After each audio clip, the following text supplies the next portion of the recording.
कल के विषय में कोई प्रश्न है?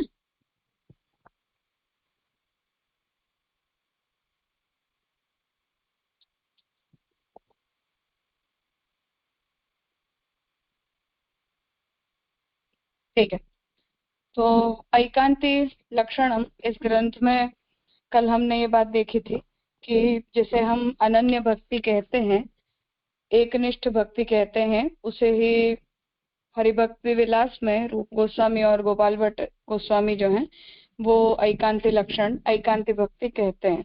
उस ऐकांती भक्ति के स्वरूप का यहाँ विशेष विचार जो है वो लालू भट्ट जी अपनी तरफ से कर रहे हैं, जिसमें ऐकांती भक्ति का स्वरूप जो भागवत जी में भगवान ने बताया है, उन सामान्यतया उन्हें सिद्धांत वाक्य बनाते हुए आगे ऐसी एकनिष्ठ जो भक्ति होती है उसके 4 पक्षों का विचार उन्होंने किया है, जहाँ सबसे पहला पक्ष धर्म के आदर पूर्वक है, दूसरा भगवान के अतिरिक्त संग आदि सभी की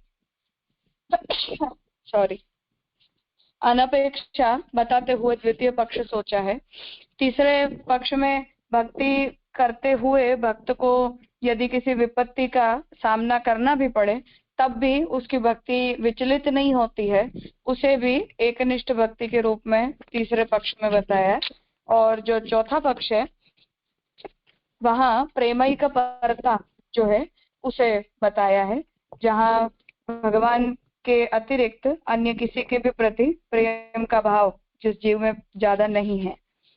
ऐसी जो प्रेमैक परता है उसके 3 भेद उत्तम, मध्यम और कनिष्ठ से लालू भट्ट जी ने बताए, जिसमें उत्तम पक्ष में हमने ये बात देखी कि ब्रह्मवाद को समझते हुए जो जीव सभी जीवों के अंदर भगवान को और भगवान को ही सभी जीवों में इस प्रकार से देखता है और ऐसे भगवान के प्रति जिसके हृदय में प्रेम का भाव होता है, जो भगवान के लिए या भगवान की भक्ति के लिए अपने घर परिवार बंधु बांधव सभी का त्याग करता है, और जो भगवान है उन्हें जिस व्यक्ति ने सर्वतः अपने हृदय में धारण कर लिए हैं, ऐसे जीव के द्वारा की गई भक्ति को उत्तम भक्ति के रूप में सर्वप्रथम कहा गया।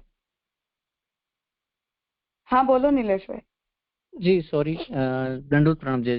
जी ये पहला जो है वो हाँ धर्म अनादरेण है ना, मतलब धर्म का अनादर हाँ करके धर्मी में त्याग करना, ऐसे है ना? हाँ हाँ, जी, धर्मनिष्ठ न होकर धर्मीनिष्ठ होना। मतलब जो लास्ट में दिया है कि लोक वेदे जहाति मति, सो दैट इज द जो भागवत पुराण का दिया हुआ है वो वचन जैसे, और सर्वधर्मान परित्यज्यम जो 3 दे के ये धर्म में आदर न करके धर्मी में आदर करना, ऐसा ही है ना जी? हाँ हाँ बिल्कुल। जी, जस्ट रिकन्फर्म करना था। प्रणाम जी जी। हाँ हाँ हाँ ठीक है।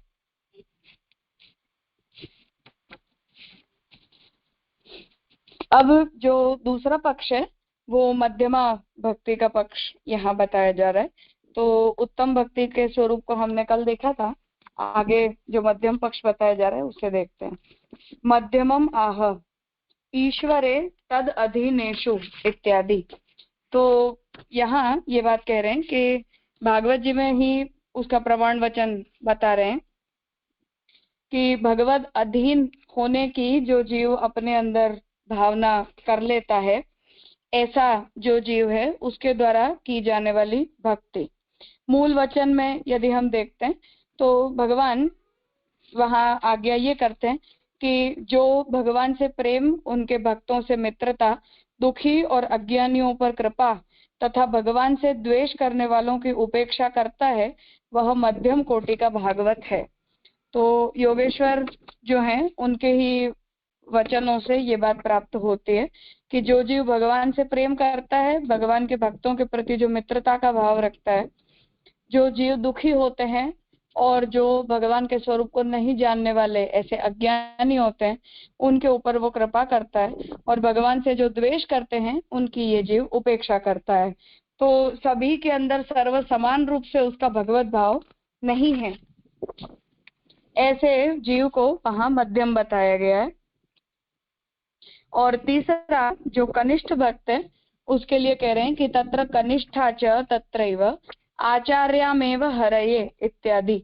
तो 47वां जो श्लोक है वहाँ योगेश्वर ये कह रहे हैं कि जो भगवान के विग्रह की पूजा तो श्रद्धा से करता है, परंतु भगवान के भक्त या भगवान के अतिरिक्त जो अन्य जीव होते हैं उनकी विशेष सेवा शुश्रूषा जो जीव नहीं करना चाहता, ऐसा साधारण श्रेणी का भगवत भक्त होता है।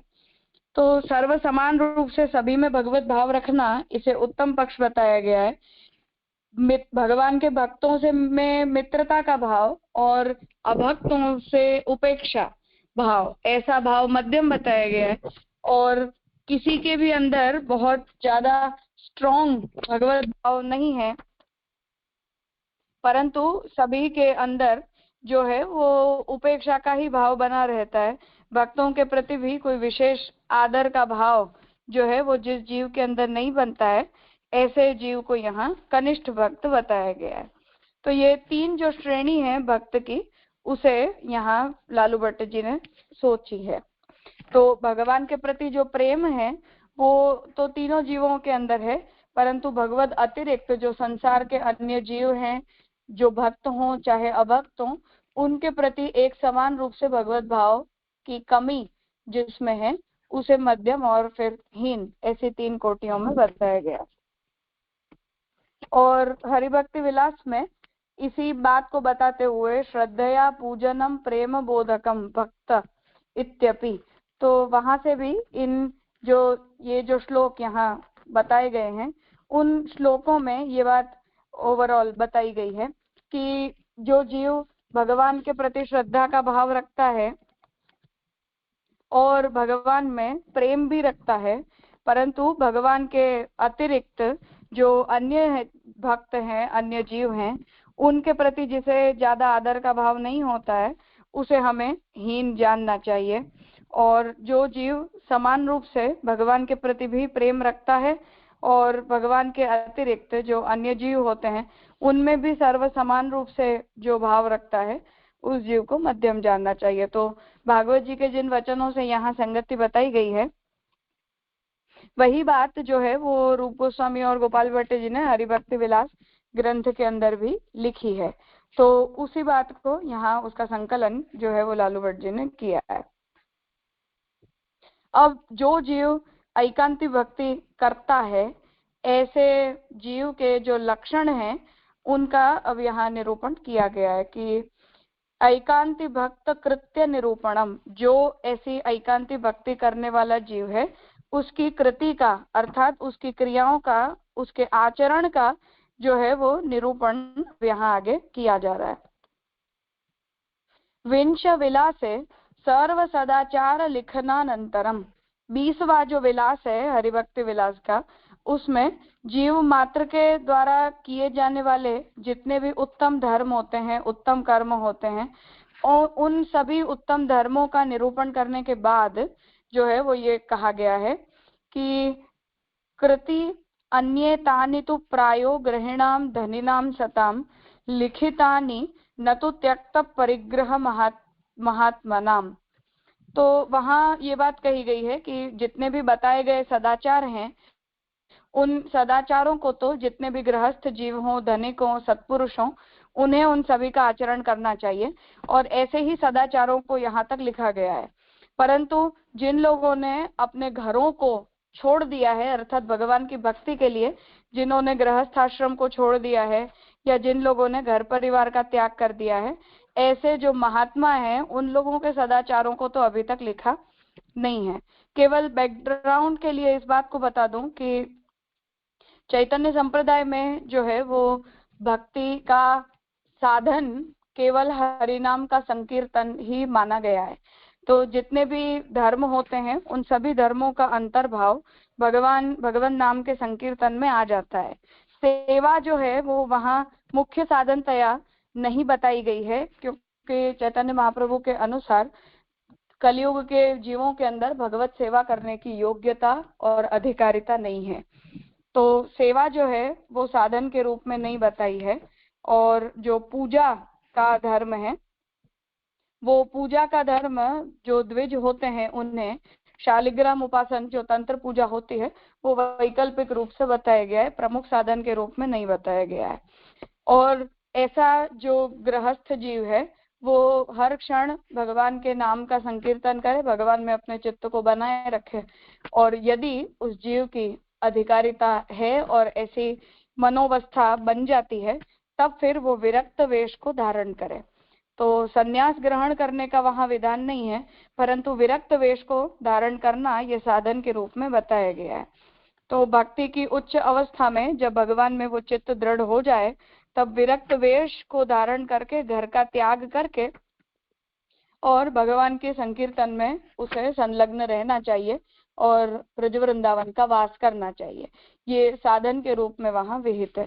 तो त्यक्त परिग्रह महात्मानाम, यहाँ जो बात कही जा रही है वो उस जीव के लिए बताई जा रही है जो जीव विरक्त वेश को धारण करके भगवान नाम के संकीर्तन में ही अपना पूरा समय बिता देना चाहता है।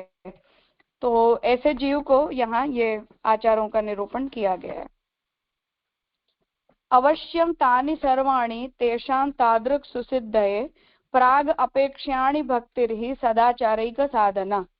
तो ये जितने भी गृहस्थ होते हैं, धनिक होते हैं, सत्पुरुष होते हैं, धनी शब्द का उपयोग यहाँ करोड़पति के अर्थ में नहीं किया गया है, परंतु साधन संपन्न जो हैं, तो जो विरक्त होते हैं वो तो साधन संपन्न नहीं होते हैं, तो उन लोगों को तो ऐसे सदाचार विहित नहीं है, क्योंकि हरिभक्ति विलास में पूजा अर्चन का साधन, नवदा भक्ति की साधन रूपता, फिर शास्त्र में बताई गई तंत्र पूजा आदि सभी का विधान वहाँ सदाचार के रूप में भक्त के लिए किया गया है।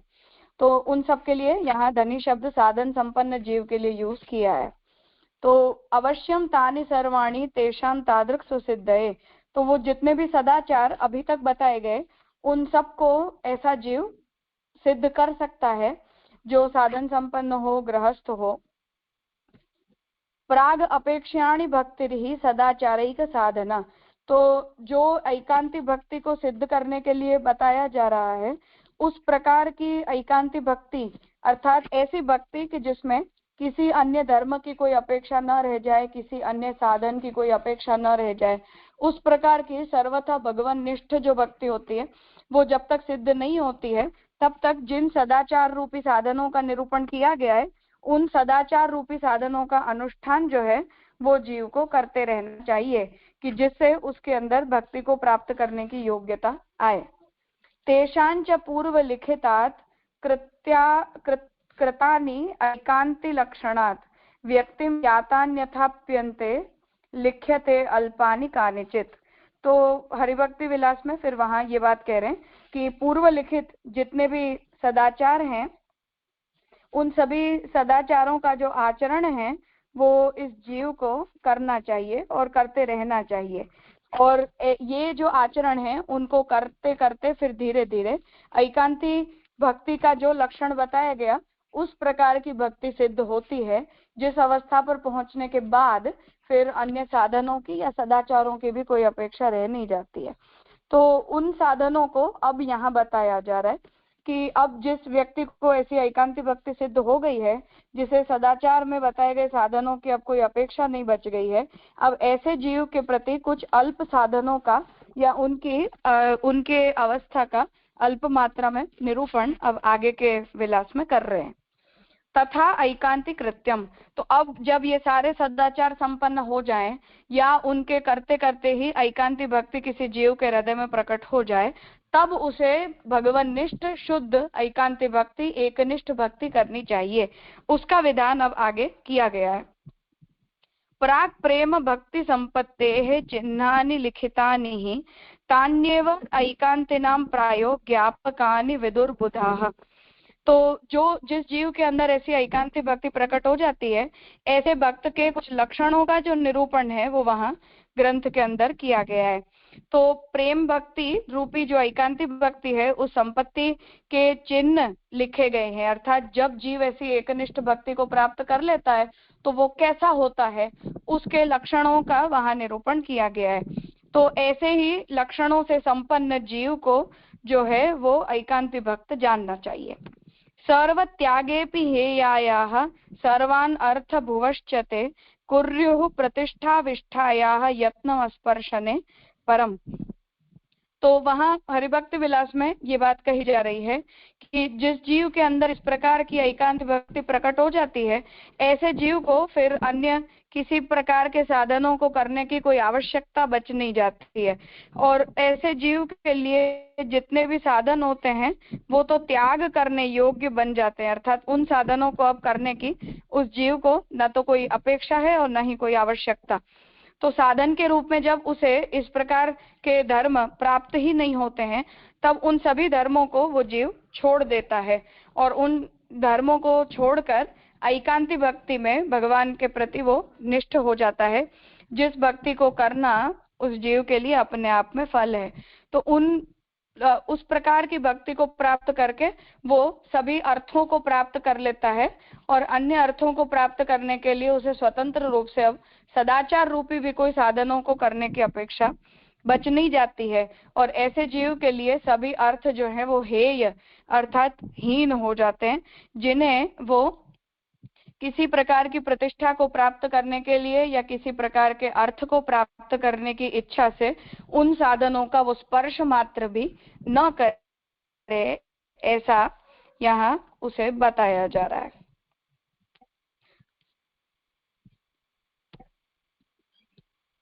तो तात्पर्य यह है कि एकांती भक्ति सिद्ध होने से पूर्व सदाचारों का आचरण करना चाहिए और एकनिष्ठ भक्ति जब प्राप्त हो जाए तो सभी धर्मों का त्याग करके केवल और केवल भगवान निष्ठ जीव को हो जाना चाहिए, ऐसा यहाँ सनातन गोस्वामी और गोपाल भट्ट जी कहना चाह रहे हैं। कुछ पूछना है?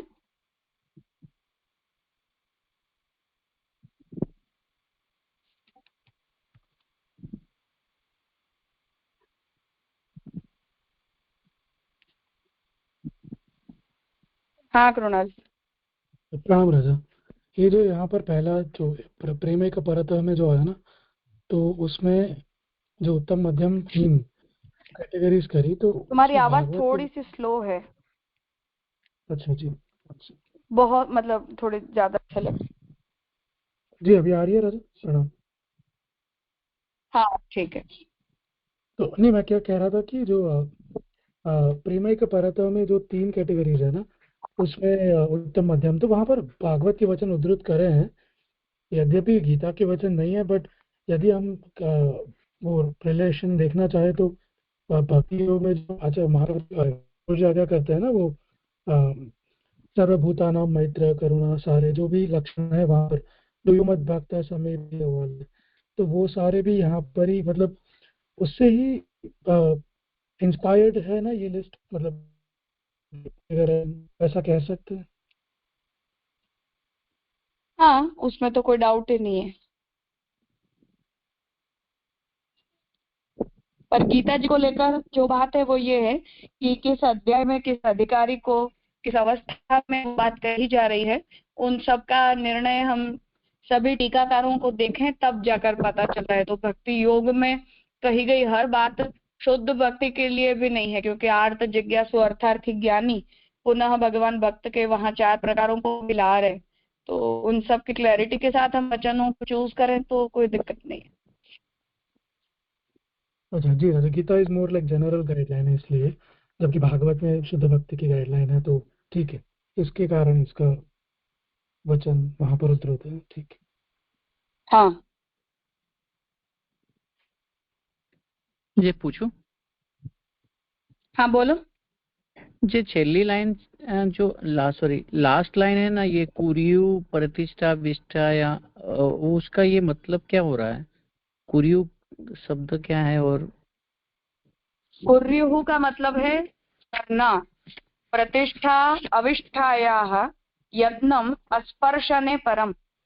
तो जो ऐसी एकांती भक्ति है वो प्रतिष्ठा या पारलौकिक फलों को प्राप्त करने के लिए बताए गए जितने भी सदाचार रूपी साधन है उन सब से अस्पृष्ट है, ऐसा कहना चाह रहे हैं।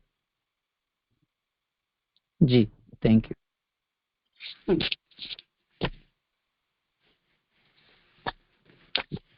हाँ बोलो पार। ब्रदर यहाँ पे हाँ आज ये जो ग्रंथ है वो हमारे लिए उपदेशात्मक ना हो के एक जैसे कंपैरेटिव स्टडी के हिसाब से हमें समझना चाहिए ना ये ग्रंथ तो। नहीं नहीं नहीं नहीं, उपदेशात्मक ही है। कंपैरेटिव स्टडी ब्रदर तब जैसे होती है जब किसी चीज में हमारा और दूसरे व्यक्ति का स्टैंड अलग हो और वहां हम अपने सिद्धांत से उनके सिद्धांतों को कंपेयर करें। पर यहाँ हम दोनों का ही स्टैंड इस विषय में एक सा है, इसलिए एज सच कंपैरिजन की कोई आवश्यकता नहीं है। ओके जी राजा। हम्म।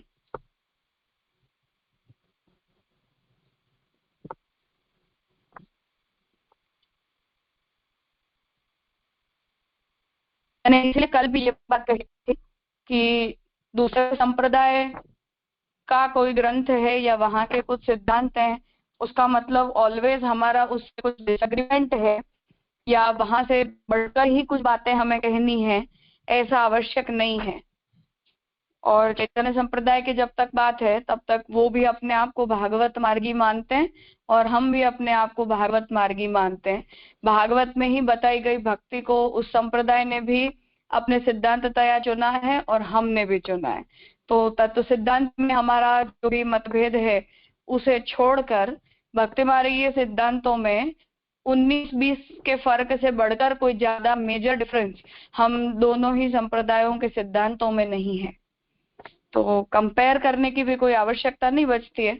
उनके भी सिद्धांतों को हम पढ़ें तो हमें वो अपने सिद्धांतों से अलग नहीं लगते हैं, क्योंकि बेस एक ही है और एक ही प्रकार की व्रज भक्ति और भागवतीय भक्ति को आधार बनाकर ये दोनों ही भक्ति संप्रदाय प्रकट हुए हैं। तो सैद्धांतिक रूप से कोई ज्यादा कोई डिफरेंस हमें कहीं भी दिखाई नहीं देता है। जी राजा।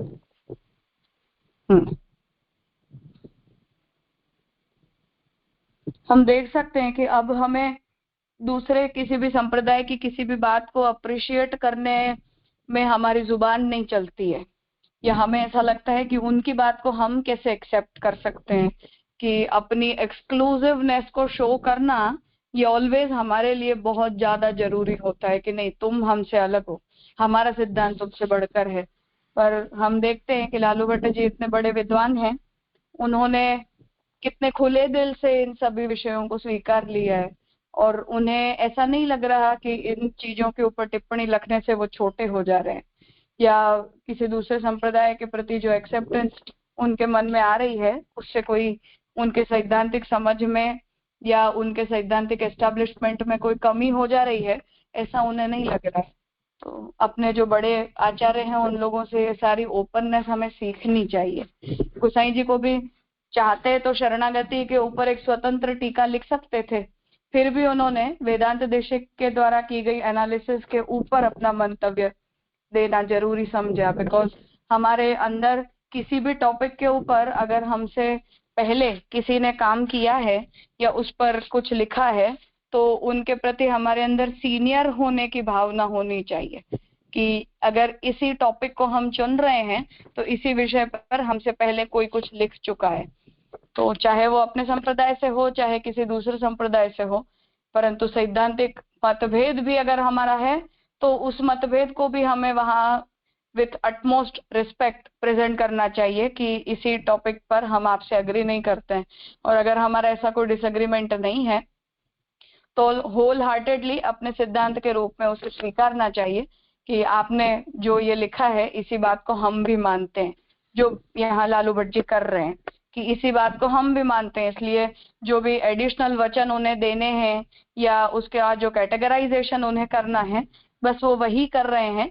इसमें कहीं भी उन्होंने आगे बढ़कर सनातन गोस्वामी या गोपाल भट्ट जी जो बात कह रहे हैं उससे बढ़कर उन्होंने कोई बात को कहा नहीं है।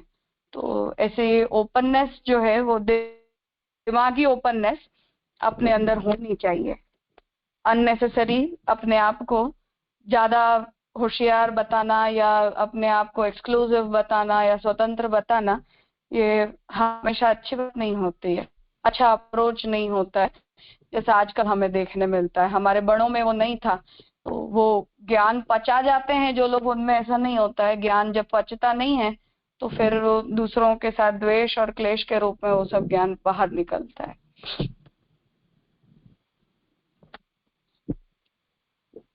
जी, जैसे हम लालू भट्ट जी का ये ऐसे हम उनके सिद्धांत पे, मतलब ये उनके जो कार्य है उनके ऊपर लिखा गया है, वैसे उन्होंने अपने जो ग्रंथ है उस पर ऐसे टिप्पणियां या ऐसे कुछ लिखा है? हाँ, भक्ति रसामृत सिंधु में भक्ति हंस और गोसाई जी की जो भक्ति वगैरह है उसे लेकर जीव गोस्वामी ने भी बहुत कुछ लिखा है, और विश्वनाथ चक्रवर्ती जिन्होंने वहाँ चैतन्य संप्रदाय के ग्रंथों को लिखा और शिक्षाष्टक के ऊपर जिनका लेखन है, वो विश्वनाथ चक्रवर्ती ने भी श्री गोसाई जी और महाप्रभु जी द्वारा अभीष्ट जो भक्ति का स्वरूप है उसे लेकर और अपनी टिप्पणियां दी हैं और सारी पॉजिटिव दी हैं।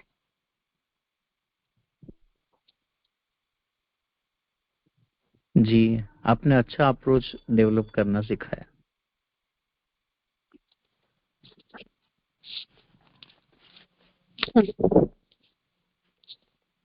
भक्ति संदर्भ है।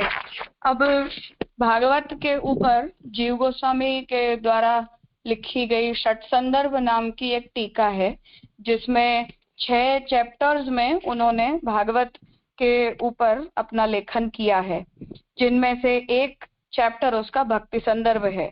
तो तत्व संदर्भ है, भक्ति संदर्भ है, ऐसे 6 चैप्टर्स में षट संदर्भ नाम से संपूर्ण भागवत के ऊपर सुबोधिनी के जैसी टीका ग्रंथ जो है वो वहां उपलब्ध है।